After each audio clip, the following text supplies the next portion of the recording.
Today, on a special rambling about cars, how often do you stumble upon, out of nowhere, it seems, a Ford dealership that's 30 some years old with cars still in the showroom sitting brand new? This was a big story a couple weeks ago. We are very, very honored to have the person who rediscovered this place with us today. We have a lot to ramble about, so let's roll. It's podcast time. I am Christopher Smith.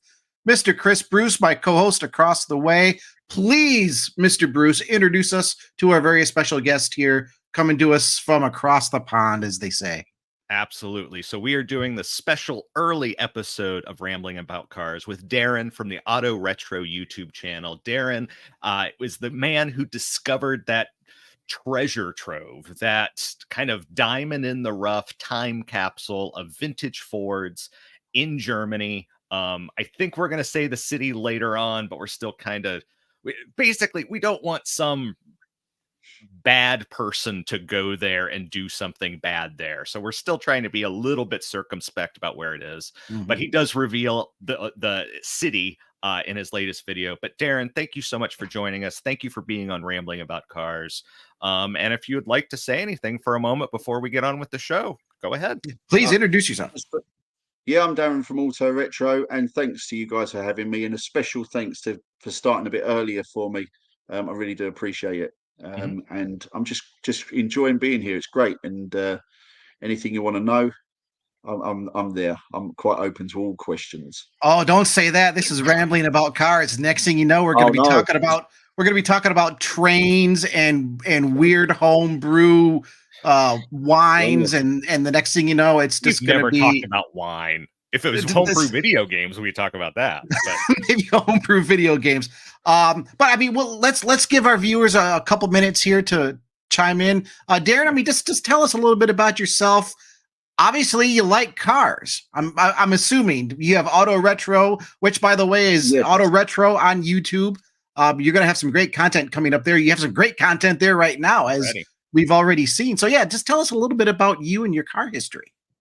So yeah, I'm just absolute car fanatic. I do know quite a few people as well. We're all in this kind of a car obsession together, I suppose. And yeah, it's been a lifelong thing for me. And it's just now is the tip. And yeah, it's a new YouTube channel, but obviously I've been doing this for so many years now, and but not even, there's so many experiences and so many different things about cars that I've been doing that I think it's just, I need to start sharing it. And that's really what I'm doing now. There's so much stuff going on. And yeah, we've got the idea came for the channel about 3 years ago. I actually set up the channel, but with just trying to get the idea together to what to do. And yeah, it's starting to come together now. And the first few videos are up, and yeah, we've got loads of great content coming up. Very good. Well, yeah, I mean, if you jump over to the channel Auto Retros UK on YouTube, you've got 4 videos there. And while you have a young channel, you already have a video with 1.3 million views. How does that? I mean, how does that feel? It's just got a bit crazy, really. I mean, I thought to myself, it'd be good to get about, I don't know, a few thousand views, but it's really gone mental. But I suppose, you know, the cars themselves are what has pushed this, because they're just they're special cars to people over here, and I suppose to the rest of the world they might just seem like throwaway old Fords. But if you really get into them, that people love them. And when you go over to see these cars in person, it's just it's unbelievable. I can't really tell you how I felt when I looked at it. I mean, I started the video I was speaking quite a lot, you know, I'm coming to have a look at these cars. And then when I got to the cars, I didn't really say a lot because I was just so speechless, because the cars themselves, it was just especially as having these Fords probably for 30 years. You know, throughout my life, I've had old Fords and stuff like that, and to see some brand new ones in front of me, and I could tell how new they were. It was so overwhelming. Well, we were talking just a little bit before we started here. Really, if you want to see a like new 1965 Ford Mustang, or if you want to go see a like new original E-Type Jaguar, you can probably go out and find one somewhere because people have loved those cars. They've kept those cars, they've restored those cars. Nobody is going to see just like a basic Fiesta. Nobody is saving those cars. So when you find something like this, in my mind, at least, in my heart, it's more special because this truly is a time capsule of that period, of everyday life in that period. And because of that, that car is special to me.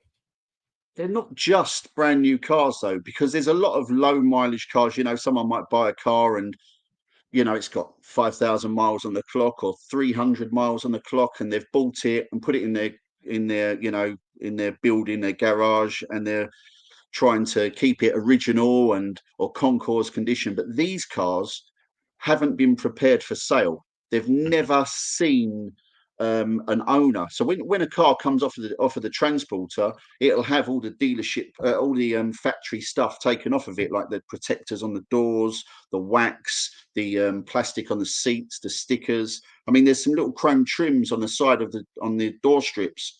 And it's black and chrome, and there's original tape over the black that would have been peeled off before it was given to someone. So this is the closest thing.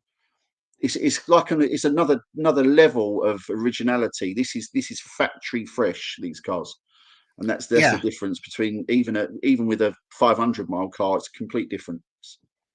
Oh, for sure. I mean, we see that a lot. I mean, like I was saying, especially with cars like Corvettes or Mustang, things like that, where a person will buy it. And just my experience being on the auto side and the collector side and the dealer side for a few years, there would be people buying these cars specifically with the idea of I'm not putting it on the road. They would contact the dealership and say, don't even do your pre-delivery work. Keep the wrappers on the seats, keep the stickers on it. Don't touch it. I'm going to leave it that way. It's a collector, but with like a Fiesta, that's what makes this so amazing. Yeah, they're all throwaway cars. So if those cars had been sold originally, they probably wouldn't exist nowadays. It's not something that would have been kept, any of these cars. But the fact that he couldn't sell these cars, I mean, it shows on the follow-up story that we've got there that you're showing. All these cars here, like that, that's a Cortina. It's in Germany, it's a Taunus, but it's the same as a Cortina. There's a Granada there. They're all brand new cars, and he couldn't sell them because there was an Audi factory next door. The place where it is, which is obviously, it says in the video, it is in Ingolstadt, and it's right next to the Audi factory. And it was just impossible to sell any cars. They would. We've been told they gave massive discounts to their employees. Virtually everyone in Ingolstadt knew someone that worked at Audi. I mean, if you go there today, when I went there to do the video, there's just Audis everywhere, of all ages on the road. It's just 80% Audis. So there's no chance to be selling Fords. It reminds me a little bit. So my wife and I used to live in Toledo, Ohio, and Toledo is where they make Jeeps, and Jeeps are everywhere in Toledo because either someone works at the factory or knows someone who works at the factory. And so it's a Jeep town.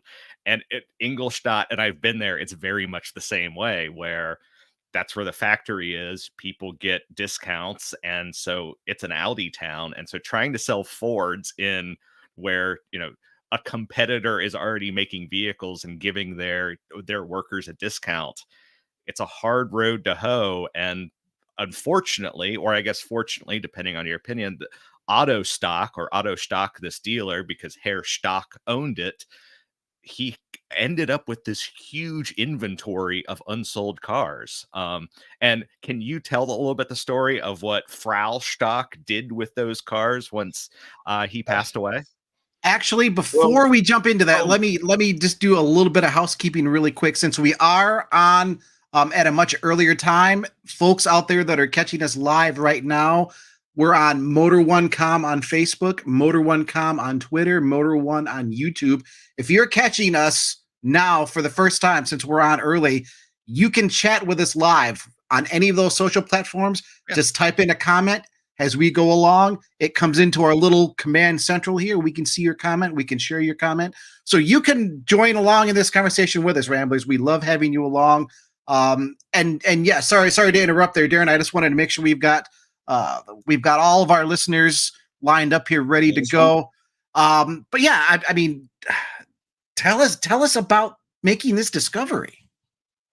Well, originally I saw the photos online.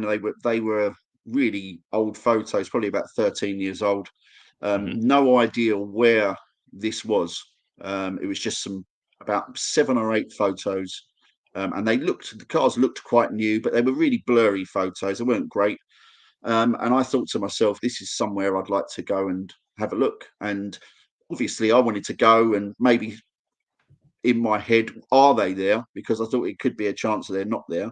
And then maybe, get in to have a video. Maybe someone was there, which wasn't in the end. So never mind. But yeah, I decided to try and track them down. I nearly gave up. It was very, very hard to find. It was so online. I mean, today you can probably search and find out the address quite easily. But I tell you, about a month or two ago, it was impossible. There was nothing online at all. And we really, really struggled. And then eventually I found out where they were, well, where the dealer was, and then looked on to Google Earth and saw some cars in there. And I thought, that's definitely the cars, but it was an old photo from that as well. So the only way was to go out there. So we went out there. And I mean, just tell us a little bit about, I mean, you've said, hey, you're a Ford guy. You're obviously really passionate about these cars. Once you got there and you realized, okay, the pictures, I mean, this is all real. You walk up and you're seeing these vehicles inside. I mean, what's kind of going through you at that point? I mean, it's not like you're going up and saying, hey, look at all these classic Mustang. Like I said, you can see those just about anywhere. But I mean, these vehicles in this condition, what's going through your mind there? I don't know who your famous music idols may be, but it was like someone seeing that. It was like whoever you are a massive fan of. And then you'd just be speechless. There you go. So if you went and saw David Bowie, if you saw David Bowie, you'd probably turn into a bit of a gibbering wreck. Yes. And that's how I felt. I walked up there with the video, with taking a video, doing a YouTube video. Let's go, let's give it a go. And by the time I got to the windows, I wasn't doing YouTube anymore. I was just pointing a camera and just amazed. It was a really, really surreal moment because they are really breathtaking thing. When you see them face to face, I mean, the video, I tried my hardest to zoom in. That's why it is. It's quite a zooming in and zooming out, but there's not really much you can do with a 3 shop windows. But I tried to get as much detail because I knew we were all starved of detail. So I just tried to get as much as possible. And yeah, they're just amazing. They're new. The Escort you see there is probably my favourite, even though it's probably not a lot of people's favourite, but that one is mine. But yeah, I'd have any one of them. But yeah, it's just a really surreal thing. And you to just let everybody know, you did a follow-up video that just came out yesterday, I believe, because finding this dealership and finding these cars in their condition is incredible by itself. For me, the story that leads up to it is bittersweet. I think might be a really good way to describe it. And it also makes me feel good to be part of the car community because I'm getting a little hokey here. It's not just cars. It's not just, oh, hey, I like cars. I like steering wheels and I liked it. There's more to it. And the story behind this kind of shows that you don't necessarily have to be an enthusiast to just appreciate that kind of passion. Can you tell us just a little bit about the story behind it?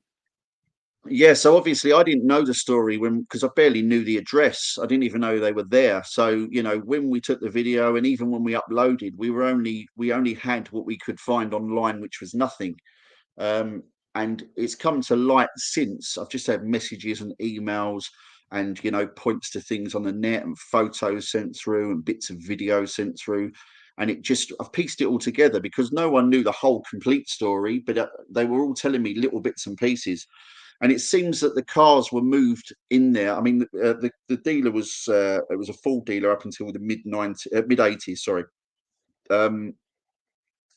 Some people say 84. I know that Orion at the front, the gold one, is definitely an 86. And the Escort behind is a late 85, early 86. So I'm saying mid 80s. It's possible we closed it in 84, but still had to buy a few cars through some kind of contract. I don't know. But it's mid 80s it closed. And yeah, he couldn't sell cars. He just couldn't sell them because it's right next to the Audi factory. And they were offering massive discounts on all of their cars, apparently, we've been told. And it just left him with these Fords that no one wanted at full price. He was very reluctant, I've been told, to give any discounts. And in Germany, people don't really like Fords. They're not really well regarded at all. So yeah, they just every time he had a car, you know, Ford wouldn't take any back, so that he just parked them in this multi-story car park that he had at the side of his lot, and yeah, stacked them up. So after you know, several years and decades, really, a few decades of it, he ended up with just cars everywhere. And he died in 94 because he became an independent from the mid 80s to the mid 90s. He was an independent car dealer. So I suppose he just wanted to sell stuff that he could sell. He probably sold Audis, I don't know. But all that stuff went, and they were still stuck with these cars. And these 6 cars were originally 7. And we found out, obviously, they're unused. We can tell they're unused. We've been told they've all got really low single-digit mileage. You can tell they're off the transporter. Yeah, you can see plastic on the seats even in some of the Exactly. in some of the cars. Yeah, yeah, and that's why I was zooming in, like you see underneath there, because I just wanted to see that it's definitely new. I've never seen, you know, anti-roll bar brackets as clean as that. It's just they are brand new cars. They're brand new cars. And yeah, they were not there in early 95. They would have been in the multi-story car park, but they're obviously on site. And it looks like she moved them in late 95 because there's eyewitness accounts after that saying there's 7 cars in there, and they describe which cars they were. The blue Sierra just at the back was there early 95 because there's a photo of that on its own. And it looks like she was moving cars in there to try and sell them off. Okay, and you say she, let's because the owner died in 94. Yeah, and then that's his widow that's then kind of taking things over here. Yeah, well, he had 300 cars and probably didn't ever want to get rid of them. It just, maybe he was a bit of a hoarder. Maybe he just didn't want to, you know, give any discounts because that's what we've been told. So she decided that it was time to sell all the cars off. So she had 300 cars to sell, Mrs. Stock, and her son. And she had 150 of those were used cars, and 150 were still the new old stock Fords. So she could sell off all the old stuff. Yeah, she could sell off all the second-hand used cars. That wasn't a problem. So she sold all those off. But then she decided that she was going to sell all the new stuff, but it would have to be a special pricing formula that she worked out. And that was the original price multiplied by, well, it's 400%, so it's 3 times the original price. So which worked out well for some of the classics because there were cars in there from the 60s and 70s, which were about 25 years old at the time. And those cars were great bargains because of obviously inflation and all that kind of stuff. So well, not only that, I just want to add that. So at the time, Germany was on Deutschmarks, and by the time she's selling some of these, they're on euros. So yeah, doing that conversion, some of those cars were bargains. Yeah, and they lost. It was classic car enthusiasts went crazy. So they're in there and they're just clearing out all their old stock. So all the 1970s cars gone, and the 60s stuff gone. But they were classics at the time. Whereas these cars were just old cars. They were 10-year-old cars, Right. and she wanted, 3 times the original price, which was even more money than the original, like the classic stuff. So for these, she wanted more than a classic car, and they just didn't sell. So I these 6. Now that's the what you can see there is what the newspaper article. But Yep. yeah, so the 6 Magazine, it cars that looks were at the like. front were, magazine. Yeah, on the 6 cars that she's got in there were the ones that she couldn't sell. There was another one which was just slightly older. That was a 1980 Fiesta, probably the Fiesta that you guys got over there. Yep. That shape. Mhm. Yep. We had And that that, era Fiesta. yeah. So the early shape Fiesta was in there, and that sold. I think it was 2000 or 2001. By that time, that was more of a classic car. Yeah. So yeah, and it was, by that time it grew into its price, because I'm sure the price was exactly the same for all those years. And someone bought it at 7 kilometers on the clock, and it's been said now that it's got 28 kilometers on the clock. So that's still being kept as new, but the other cars are still there. So It's just, then yeah, it's amazing. she brought these cars, the ones that we see, into this dealership, and as I understand it, it was just kind of set up as a memorial to her husband. Yeah, I'm sure at the time it probably was more of a, she's not going to sell those cars, because I think if you look at the cars, I mean, one's bright green. There's Yeah, but it's the other not two are gold. silver, right? It's not. I'll take almost anything these days that isn't silver or gray. Yeah, and you've got the two gold, the Escort and the Orion, which at that point would have been a color of the 80s and not of the 90s. So they would have looked really out of place. In fact, even the metallic red one would have probably looked out of place at the time. The Fiesta was just a car that probably wouldn't have sold. So she's put these to one side and said she'll give them to her grandchildren. I'm guessing it's probably because she knew they were never going to sell. She probably worked out her pricing strategy wasn't going to work, but still decided, I'm not going to sell these cars. So these cars you can see now, there's a Capri there and some other Right. Fords, the other ones. And that's the There are parts two department. tragedies of this Sorry? story that I wanted to point out. You have this image here, and you mentioned it in the video, of all of these spare parts. That looks like essentially a row of hoods, I'm suspecting, and apparently it was Yeah. all sold for scrap metal. And I Yep, it was all imagine scrapped. there are umpteen Ford enthusiasts in Europe who are like, no, they're pristine hoods that I could have had for my car. And That you now They may were they're not still be able to there. get now Yeah. because, I mean, who's interested in saving some of these cars? I had, as an example, I had a 1987 Mercury Sable station wagon a few years ago that was an estate. It was really neat at the time, and then over the years, it just got forgotten, and nobody really wanted to take care of it. They stopped Yeah. making it. It had a very distinct front headlight bar, and Ford stopped making it. Obviously, I think after 10 years or so, whatever. But then aftermarket companies stopped making it, and it's now become unobtainium. And it's not Yeah. because it was rare; it was because who's taking care of an '87 Mercury Sable? Well, now the people that are, like, all 5 of us, it's like, well, how are we going to get this stuff? So I'm with you there, Bruce. Seeing all of those old parts is almost it's almost too much, because you think a lot of that stuff is now unobtainium, yeah. and only if I we could think go it's back then also, and get it. And then the yeah, other it's one is still this it's also Capri, which looks to be, Darren, you might have to correct me. It looks to be very late 60s, very, very early 70s. So, an yeah, that's a early Capri. Capri Mark One. Yeah. It's also said that I didn't put in the video because there wasn't enough time, and I was rambling myself about it, and I thought I better cut it down a little bit. But Sure. in those panels, someone mentioned that there was either 1 or 2, as in a pair of complete rear quarters for those Mark One Capris. and they were scrapped, Oh, that was which is very just it's just so sad, really.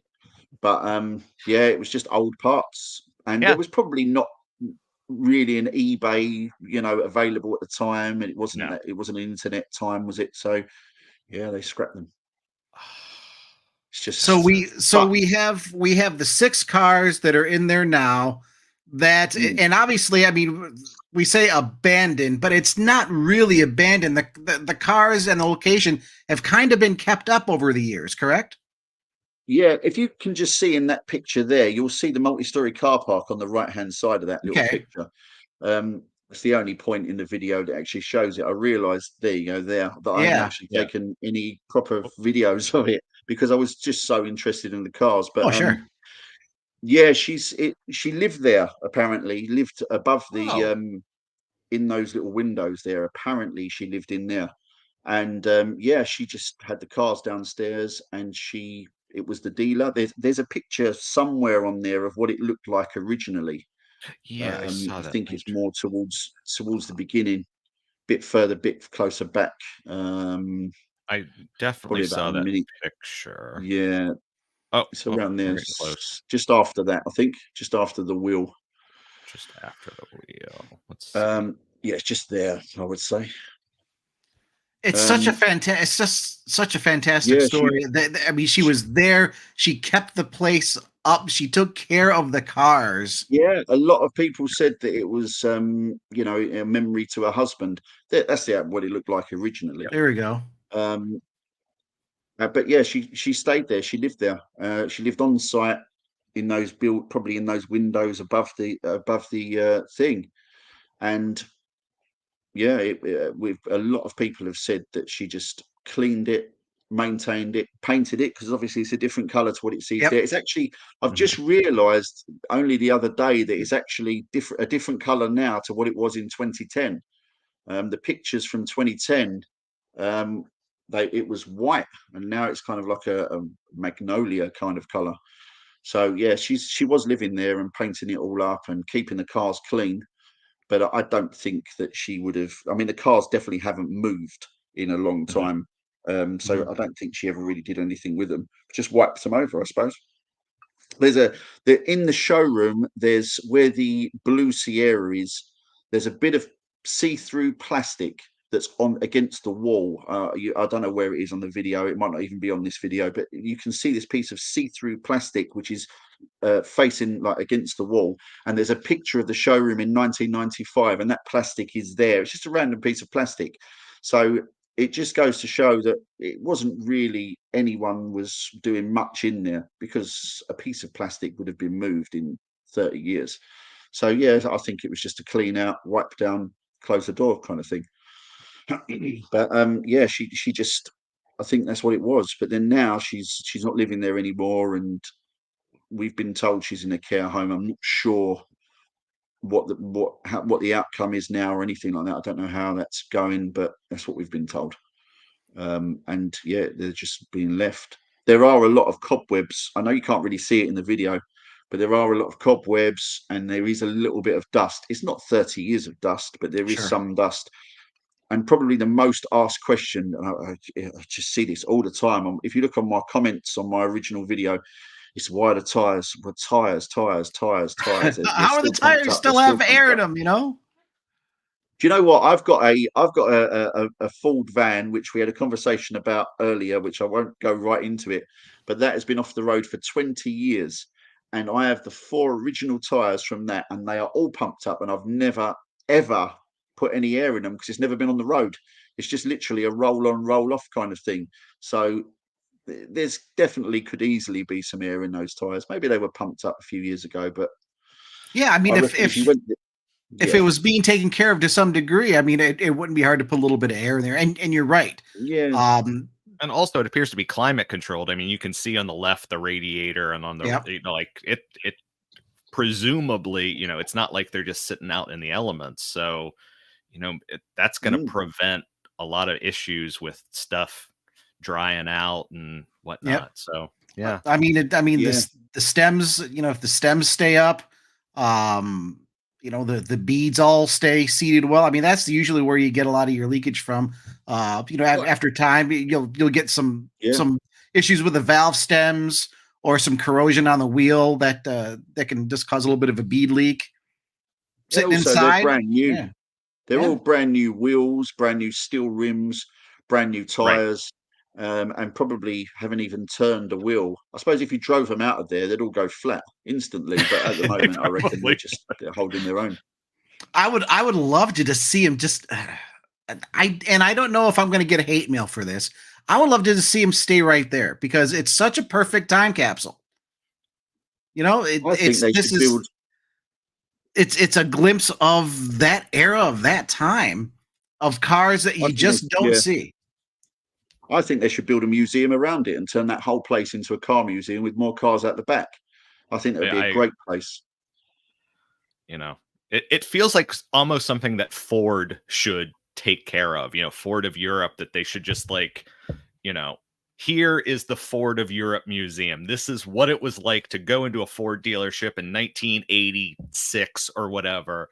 And, our buddy Tim Ryan could get them all of the original brochures and stuff and just show, like, almost like, going back in time, you could walk in there and this is the Ford dealer of 1986. Because when we talk about classic Fords, a lot of times we're talking about cars from the 50s and 60s, but the stuff from the 80s, a lot of times, so far, it's kind of getting short shrift. Are you Yeah, and listening, that's Ford?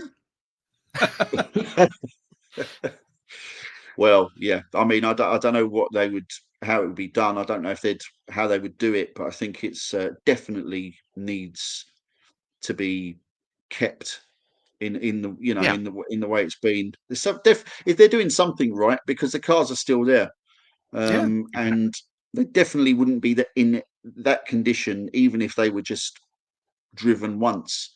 So I think they're looking good. They're holding their own. But yeah, I'd like the gold escort. So, Darren, I'm curious, how did you hear about this? Like, what was your first inkling that this existed? Before, obviously, you said you had to do a ton of research and stuff like that. But what was the first, like, little thing that you heard that, oh, there's this time capsule of old Fords in Germany? How did that start? Well, because as a group, there's a few of us, and we are admin on some pages on Facebook and groups. Hmm. There's one called "Sitting There Rotting on a Driveway." I don't know if you've ever heard of it, I've but not heard of that's it. No. just basically it just shows there's a couple of 100,000 people on there, and it just shows cars that are in a bit of a dilapidated state. And Gotcha. this fired up on there. Um, and yeah, it just seemed. I thought this can't be new. They can't be new. This must be just. It's crazy. But then I looked more into it. I thought actually they do look absolutely immaculate. And I've had some really low mileage ones of these, Hmm. and this just wipes the floor with anything I've ever seen. So yeah, it was just a random Facebook post, and I had a look online and found the original post, and it was so vague. It just said Southern Germany. I don't even think it was Southern Germany by the time I got there, but maybe they were just trying to put people off the scent. Yeah. But I got a dealership brochure and I went through it, and I was planning on going through the whole lot, and I thought there's got to be an easier way than this. It had 2,000 dealers, and I nearly gave up. But then we had a bit of an idea of roughly where it was, so I managed to locate it and pin it down. And then, yeah, it's time to go out. Well, yeah, I mean, Yeah, stickers still in the windows. How far away? I mean, how long of a drive was this for you to get there? it was 1,000 miles from Oof. my house in England.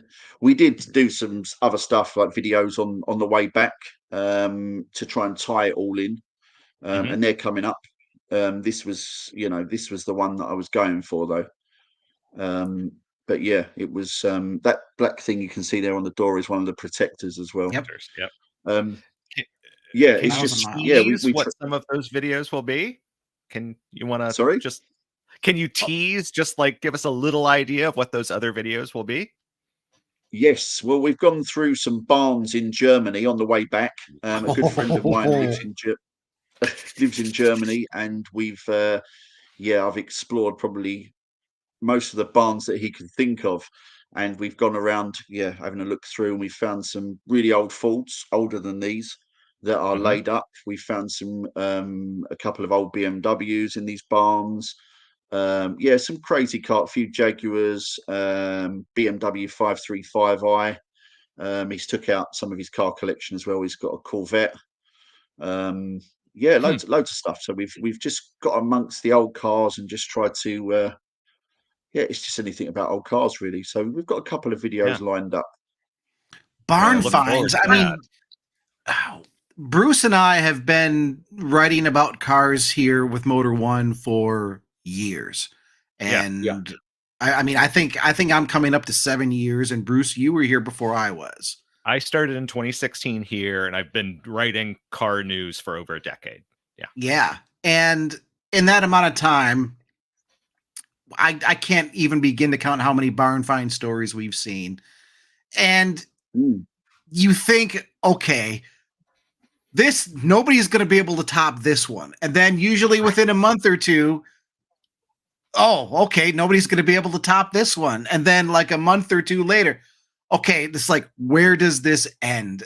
I'm continually fascinated by all of the vehicles that are somehow or other. I mean, I guess I guess if I died tomorrow, looking around, if I died tomorrow, who knows what I've got a Taurus show parts car, or not parts car, well, it could be a parts car, project car sitting in my shop.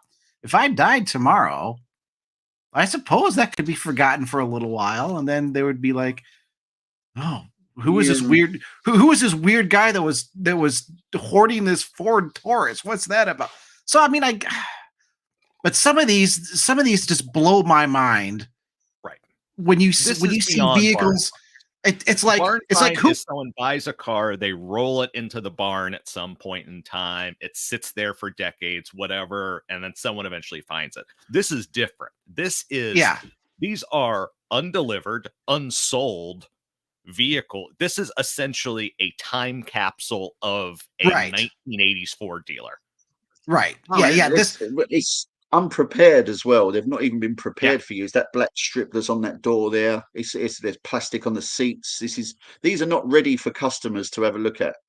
The only exactly. one that I think is half ready, maybe the Orion, because it's got an Orion sticker on the window that looks like it was a sales sticker. But other Mhm. than that, no, I think they're just straight from the transport. I think they knew they weren't going to sell, and they literally just wheeled them off and put them straight into storage.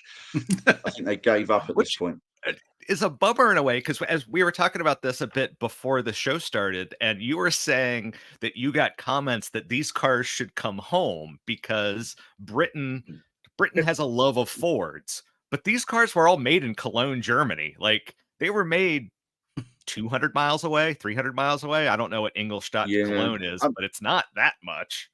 Versus in there's the a UK, like you yeah. said, it's There, 1,000 miles away from you. So it's fascinating to think that a lot of your viewers want them to come home, even though kind of they are home. they're so well loved in the UK. These cars, I mean, they did build some in the UK, but they were Mhm. only for the UK market, and they only built some Escorts in the UK. I don't think they built any Sierras. Um, so yeah, but the UK ones didn't really hold up as well as the German built ones. And all of the German market cars would have been German built, and you can Mhm. tell quite easily by the VIN plates, and even by the how well they're standing up. But I would say that they're all German built cars because they are German market. I bought a lot of cars from Germany and brought them back to the UK, and yeah, they're all the German ones are German built. Cool. So yeah, but there's a love for these cars in the UK. The German market they're not really big fans. They're more into their Opels, BMWs, that kind of stuff.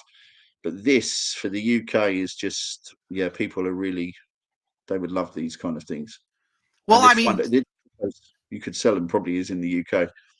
you have the video up there that we said earlier on has 1.3 million views. So I mean it's out Mm. there, and that's just a fantastic number.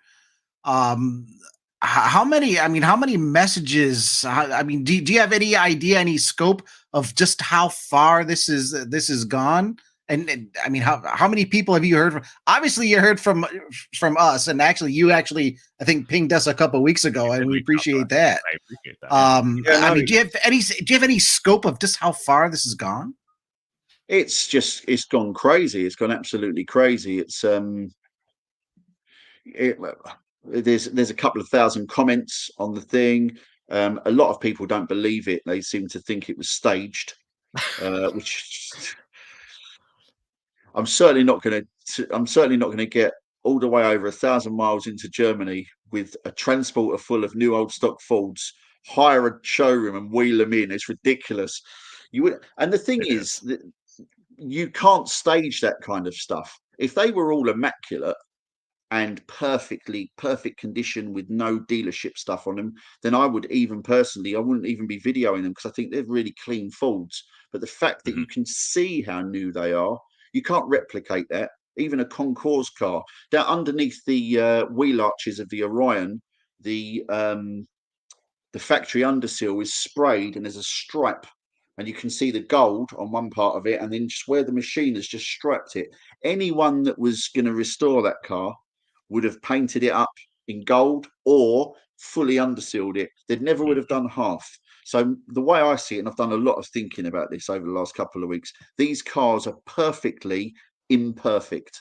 They're not perfect cars, but they're close, and they look like they've just been quickly thrown together and thrown out, and that's it. I know exactly what you mean. Yeah. I know exactly what you mean, because I've talked to some Corvette restorers before, and some other Chevy restorers, like especially from the classic muscle car era. Some of them get really particular in their restoration. Like, okay, you have to spray it this way to make sure you get overspray in the right areas, because that's how it was done from the factory imperfect.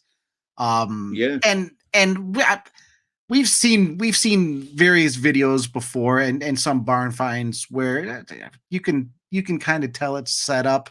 That this definitely not. You've done so much research, so much backstory on this. You have the older images to go from. Yeah, absolutely not set up. I remember seeing a video one time. It was somebody with a quote unquote barn find, and look at what we found in this barn under this cover.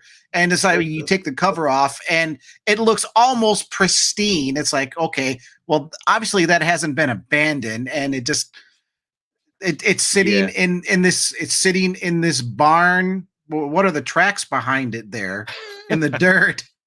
And you just happen to pull this cover off, and here's this beautiful car. It's that's not set up in the least. And that's it. It's just, they are very genuine cars. I think they've all got 1-digit mileage. I think the only one that might have more than that is the Fiesta, because I think that was actually a demonstrator, even though it was unregistered. And some have said that it's got around 100 miles on it, but I don't think it's got that much. No, it's worn out. So it's one of the high mileage ones. Yeah. But these, you can see these are all, they're all, especially the ones on the blocks. You can see them on the blocks in that video, and you can see all the factory. It's obviously new.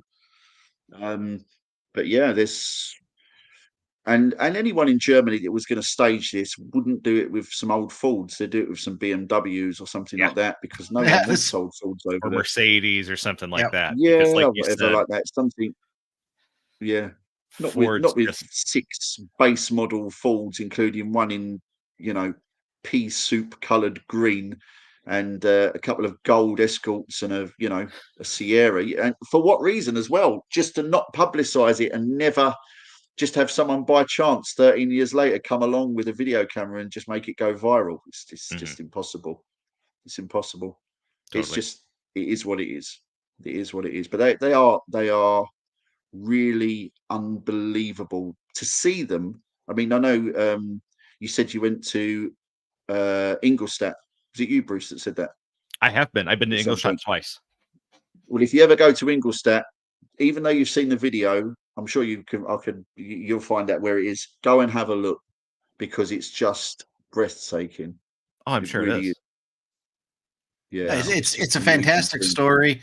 I mean, what surprised you about all of this? I mean, obviously there's the shock of seeing the cars, but I guess I'm asking a little bit deeper. What's really just surprised you the most out of this whole experience of tracking this down, finding the cars? What's been the most surprising thing? Um, Most people would answer that the overwhelming response, but and that is it has been really overwhelming. But there's a part of me that's not surprised because of how well people in the UK are just obsessed with these cars. What really got me was how new they were. I didn't Mhm. realize they were going to be that new, and they are. I thought they were just going to be new cars parked in the dealership. I didn't realize they were going to be factory fresh, and that's what's got me through all this, and that will stay with me definitely. That's the thing that's overwhelmed me. So, Darren, you've mentioned your team before, and we saw there's someone else videotaping in one of the videos. And I am a big person that you got to give credit where credit is due. So, who is that team of yours? Is it a buddy of yours? Is it a spouse? Is it, whatever? Who is working with you on this project?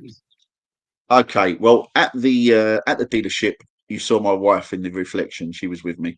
Okay. That's my wife, Shona, who's been so supportive, and Yeah. picks up a camera, drives 1,000 miles across Germany with me to look at some cars, and has climbed through barns and all sorts of stuff with me, filming while I've been doing this crazy stuff. So yeah, she's been absolutely fantastic. And I've Word got a up to friend the of mine who, wives. I've been married yeah, over 10 definitely. years. Smith, you've been married over 20, right? Yeah, it's been that long. So, yeah, you it's, can't do it it's it's without the been Yeah, good. wives. and then I've got, Yeah, sorry, go ahead, go ahead. No, go ahead, go uh, ahead. I've got a friend of mine in Germany called Marius, and we have known each other for about 14 years now. And he's one of my closest friends, and he's in Germany, and he's just as obsessed with. In fact, he's more obsessed with cars than me, I think. And he's really he opens the door for me for all this kind of stuff abroad. And I've got a couple of other guys that work on the Facebook page as well. I've got Zach, who does a few bits and pieces. And yeah, it's just a few of us that get together, and we know a lot of people on the scene as well. So we're quite ready to try and get. We're just trying to promote some old cars, really. I think there's a turning point in the world now of new stuff and old stuff, and there's going to be a very big divide. And I think without getting too far into the new cars are bad, old cars are good kind of argument. I think there's going to be a real big divide with the people that embrace the new technology and refuse the new technology. And I think in that case, there's going to be a big divide. And I think on my side of it, I'm going to stick with the old stuff. And I think it's all going to be revived. It's all going to be revived, big revival for the old stuff. So yeah, I'm here to see what I can do. I think it's a very astute observation. I'm seeing that already. I'm actually finding that I still seem to be going towards the old stuff. Although when I drive the new stuff, I don't really mind it. Um, Yeah. to a degree, I guess. I'm always suspicious of vehicles that are smarter than me or appear to be smarter than me. So when things are automatically updating and it's tracking my location, I always think there's going to be somebody that pops out from behind a bush and say, "Smith, what are you doing? You're driving 78 in a 75 zone." Some weird stuff like that. But I Yeah. definitely see some of that kind of divide that you're talking about, and I think maybe now more than at any point, I think we're seeing more nostalgia um, Yeah. that I think is driving a lot of people like yourselves to not just go out and try to buy cars or get a collection, but just go find them, explore, and bring them back into the spotlight for a little bit, even if And it's just a little walk down memory lane. And do you know what? A lot of the comments have been there's apart from the tire comments and the is this stage comments, there's been quite a lot of people that have thanked me and said, this has taken me back. Someone said it made them cry. It took them back to the 80s, that kind of stuff. And it is just that feeling, I suppose. And people love to go back to a different time that they can't, otherwise they can't get back there. Exactly. Right. So it's a memory. It's a memory. And Yeah. what does it take to get that memory? Do you need to just look at an old photo? Do you need to take a walk down a certain street that maybe you haven't been to for 20 years? Coming across basically a time capsule dealership of cars that you would never ever expect to see today. The basic transportation cars, if you will, still preserved. It's a different kind of memory, because I mean, you can look at a Lamborghini Countach and have memories of the 80s, right? But Yeah. it's not. But it's going to be a different. But it's going to be a different memory than seeing an old Fiesta. Yes. well, it's as well, your Lamborghini and your Ferrari F40 and your Porsche 959. All of these people love these cars. Oh, it's amazing, but they've never owned one. But then Exactly. if you dive deeper, you'll find it's the car that they had on their wall, or the model car they had, or something like that, and that's where they've got that kind of the dream car back in the time. So I suppose people were just trying to follow their dreams that they didn't quite make it, I suppose, and Hmm. bring back a better time and have the cars that they probably once had or didn't have. Coincidentally, this is my problem as well, because I had cars from say 1993, 4, and I was so for me to buy now a car that I had then is a bit difficult, because by Yes. 1997 I had about 100 cars. So at this Oof. point, I'd gone through a lot of old stuff. So 100 yeah, cars in 4 years. yeah, 100 4 or different 5 cars years. in 4. Yeah, I know, a few here and a few there, and I'd get rid of that I got a bit obsessed with them, and then just old stuff and breaking down and trying to fix them, and they're all a bit different. So for me, I appreciate all old cars, and there's a memory in everything. I like how you think. I'm a bad car owner. I'm sorry. You're not a bad car owner, but okay. So my little I've had backstory 100 here cars now. for a while. I haven't done it in a few years now. The cars that I have now, well, the Subaru is less than a year old to me at this point. It's an Yes. 04 Subaru It's Forester. coming up on a year, but yeah. But for a while, every 6 to 12 months, I would just buy my cheap used car, fix it up a little bit, enjoy it for 6 or 12 months, get to know it, sell it, move on. An addiction. So I haven't had 100 cars, but I've had 34, I think, at last count, in the last 20 years or so. Most of those costing under $2,000, some costing under $1,000, a few costing under $500. That's Were all drivable. Maybe some wouldn't pass inspection, but it's this process of getting this old car and learning what makes it special or different or unique that I love. It's an endearing quality to me, even when it's something that doesn't work. Like I had a Dodge Spirit where the driver's door wouldn't lock, or maybe it was the passenger door, or no, that's it. The passenger door wouldn't unlock. So, I mean, Yeah. weird little things like that. You take a Honda Civic, you take a brand new Honda Civic, park it on a dealership lot. It's just like the other 20 Honda Civics that are sitting on the dealership lot. Yeah. You move that 20 years down the road, each one of those is going to be different. Each one of those will have a different set of circumstances that took it to the here and now. And I love learning about those circumstances. I can't imagine doing that with 100 vehicles. My God. Yeah, but I mean, when I say 100 cars, I didn't probably drive all of those 100 cars. There was lots that were probably just, most of them were wrecks and were never going to get back on the road, and never did. But there was something for me to mess about with in my younger years. And yeah, I did. I was always driving some of them, but some of them never quite got there. But it was the experience of owning them. I think I was more. They were all very, very cheap as well, probably close to scrap money. But yeah, it was the pleasure of owning them, and maybe that was the car that I was going to keep until next week. Next to No, an not the car Chevrolet. Well, I've got to ask now, of all of those cars, is there like a top 5 that you remember? Just really your top 5, I guess, if you will. If you can even narrow it down like that, that's gonna be tough. Well, the problem I've got is there's certain cars that I had that that I used to drive, and I'm Mhm. more attached to those cars just because I've got memories in them. Some of the cars I didn't drive, so I didn't get attached to them.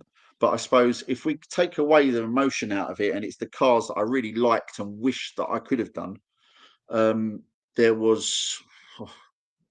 How far are we going back? We're going to go to just that first 100, or just in general?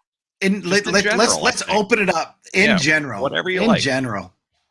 Okay, well, the first one is the that I wish I could get back now would be a Toyota Supra, Celica Supra 1985. There's a model number for that, but I don't Oh, know we what it just is. became best friends. Yeah, That's an if I could get A60. that, The that's the this one. Well, the one with it's kind of got like the grill that goes down, and it's got a bit of a wedge on the grill, so it's Yep, not and the late '80s one. and it's got the mirrors that sit a little further forward. Yeah, More that's on the the one. fenders. Yeah, the Celica Supra. I love that. Yeah, In fact, I have an unbuilt model of that I need to put together about 20 feet to my left. But I managed to I bought find one one of in a those. store. I bought one of those in 1997 for £100. Whoa, that's a good And buy.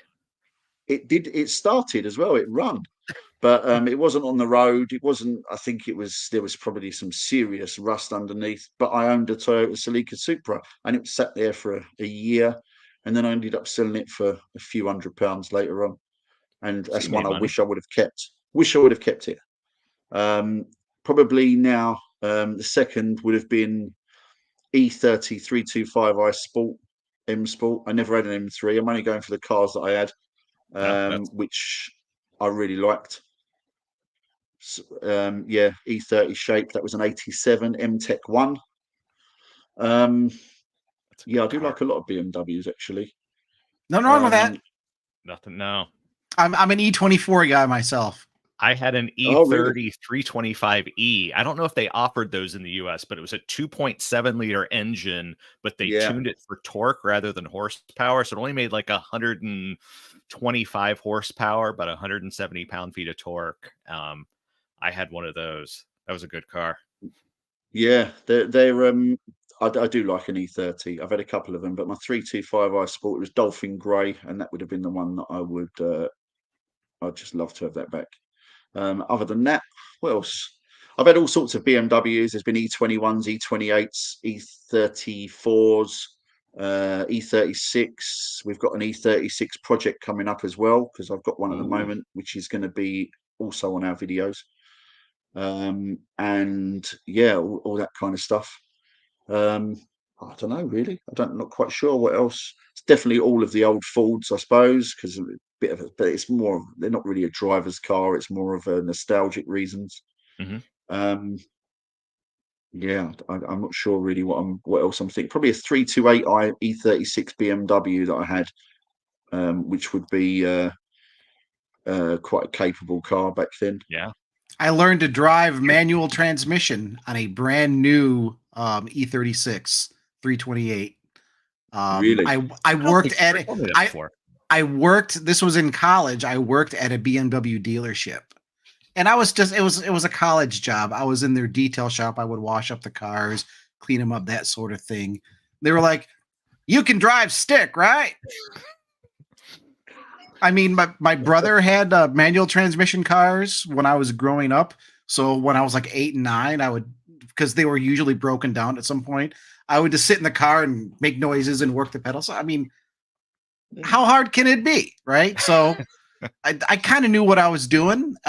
Stalled it just a couple times. One time, because it was like a demo car for one of the sales guys. So I would invariably take it over here. Can you take it over here to put some gas in it, or take it over there? And one time I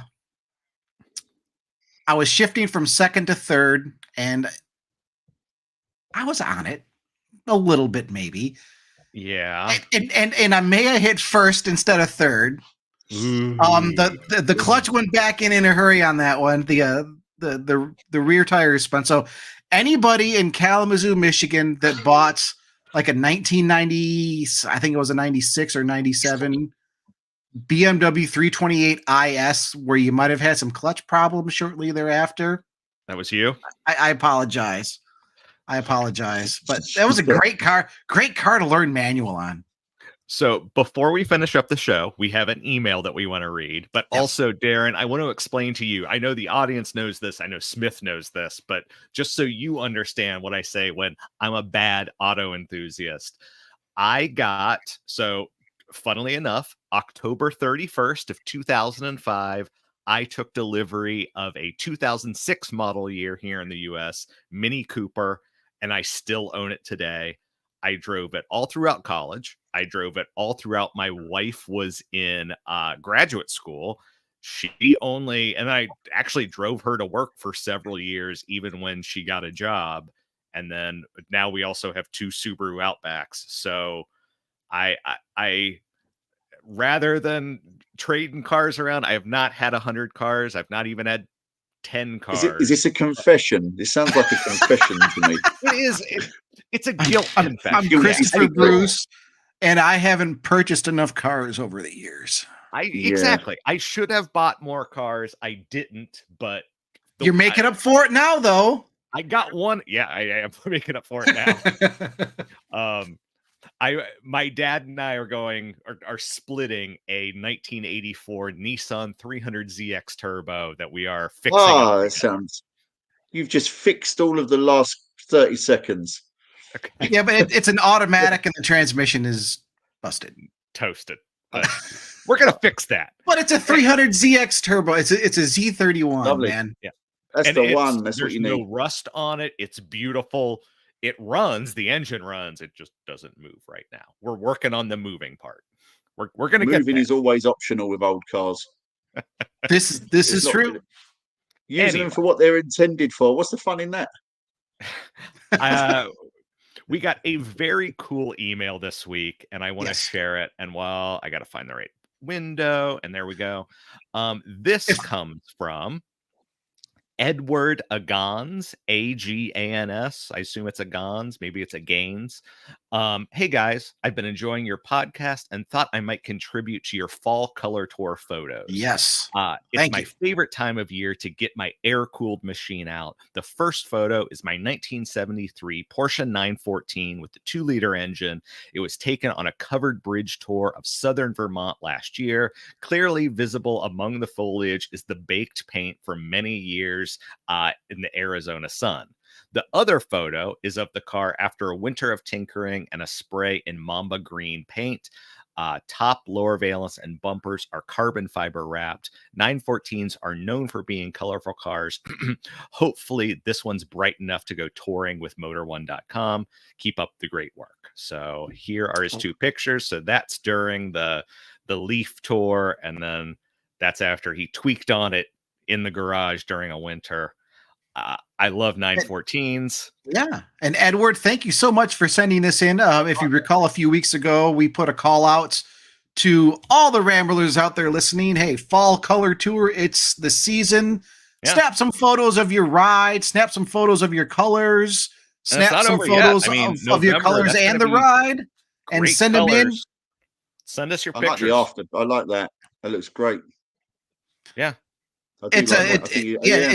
Good looking car. Love the repaint. Bruce is a big 914 guy. They're growing on me some. But you can't You'll convince me to like Mustang 2s. I'll convince you to like 914s. I can't convince anybody to like Mustang 2s, no matter how hard I try. But I mean, any car in the setting of fall looks fantastic. Those pictures are great. I can say here in my northern Michigan home, color is definitely past peak. Most of it is in my yard right now because I have several trees that dump their leaves all at once. I did manage to get some of them picked up over the weekend, but it's also been raining and snowing now here the last couple of days. So they just might sit there for right now. But yes, Edward, thank you so much for sending in that email, sending us your photos. And yes, Ramblers, podcast@motor1.com is our email. You can send us things anytime. Tell us about your car projects. It doesn't have to be fall color tours. It can be, hey, look at this bolt that I busted off while trying to take the brake caliper off of this stupid Taurus, which I'll accept has that too. not happened to me yet, but I can promise you it will very soon. And also, we got a shout out to the Ramblers that have been commenting here as we've been talking. We got Ted Adam Green in there. Hey, Ramblers. We got Group FBC coming in here. Vampire Bear, it's good to see you. It's been a little while. I'm late, but I'm here for the live broadcast. Yeah, Ted Adam Green, great story. Eric's in there too. Afternoon Ramblers. We appreciate everybody showing up for this very special episode. Darren, open mic here. We've still got some time. You're a huge enthusiast. You have Auto Retro on YouTube that's growing. You have some new videos in the works Pipeline. here. Yes, thank you, Bruce. Pipeline. For some reason, my brain was saying pipe works, and it's like, no, don't say pipe works, Smith. You're gonna look like an idiot. So thanks for jumping in there. And this is your chance to promote anything you got coming up, anything you're proud of, anything you want to talk about. Go for it.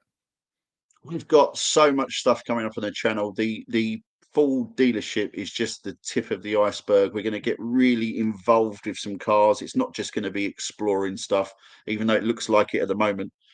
We've got a couple of restorations.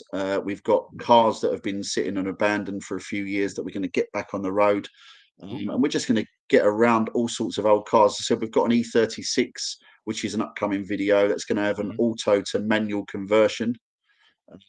We've got a Ford Transit. I won't say too much about that, but we'll have a little. We've had a conversation about that. But there's a very special Ford. That's a full restoration as well. Yeah, and it's just cars that we're just getting along with cars. Anything great to do with them. We've got a few car collections we've gone across.